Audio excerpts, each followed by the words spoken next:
Welcome to the couch today, Kate. Thanks. Now, you've written 2 books. We'll talk about yourself first. When did you get into writing books? I was probably that kid at school who was very good at English, and always, when you were asked to write a short story, I wrote a small novel, with an imprint page and a cover page. And I used to enter Children's Book Council Awards and that sort of thing.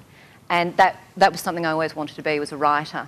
And my mum is one of those parents who tells you that you're really good at everything that you do. And she said, you'd make a great author, Kate, but it's a really difficult industry to get into, so you need something to fall back on. Did you write a certain theme? Were you always writing anything, or you wrote about anything? Anything. Probably influenced mostly by what I was reading as a kid. So when Mum said I needed something to fall back on, that meant she thought I should go to university. And so I did. And I studied English at university and sort of put writing on hold to do those other things and got into teaching. And it was when I left teaching to have my first child that I wrote Destroying Avalon. Now, Destroying Avalon, tell me what that's all about, because I know we've got a graphic of it on screen, but tell me about the book. It's actually a book about a girl who's cyberbullied. Now, when I wrote it it was released in 2006, cyberbullying was just coming to the notice of the media.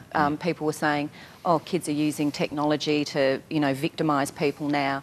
And we already had that book in production. So when it came out, it was really widely accepted by particularly the education sector.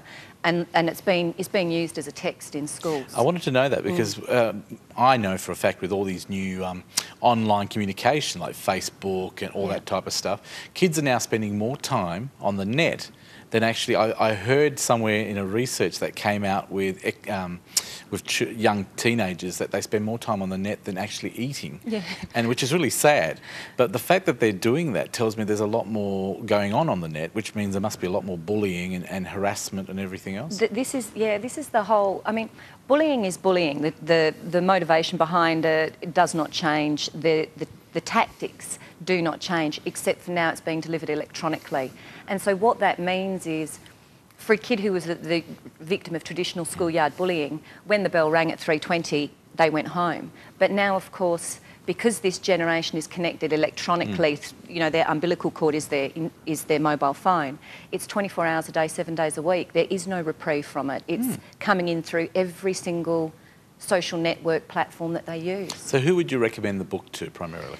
The original target audience was 14, so it spanned, I suppose, 14 to 18. What about parents? Would you say read it because you may want to know what your kids are getting up to or understanding it? Well, that's right, and I get emails, all the time from kids who've read it and from parents who've read it who say, I didn't realise, and I actually go and do parent forums and talk about cyberbullying, because a lot of parents think that when their kid is in their room doing their homework for 5 hours, that they're not actually, They're not doing anything bad. That's right, they're quite safe. But, parents need to know that you give your kid high-speed internet access, you've given them a blank passport and dropped them in the middle of Amsterdam, basically. All right, well, that's Destroying Avalon. Now, you've just released another one called In Ecstasy. Yep. Tell me about this book. More doom and gloom. Doom and gloom? Well, I'm sort of being labelled as a bit of an angsty teen writer. In Ecstasy is about 2 girls, best friends, who one day they're at a party and just on a whim they take ecstasy. And the story is written in the alternating points of view from Mia and then to Sophie and Mia again. And it shows what happens when somebody follows that path and the other person doesn't, and it looks at their relationship and the effects of drug taking. Again, I have to say, we hear it on the news every night, or nearly every night, kids taking ecstasy at parties, the mess that it can cause in their lives.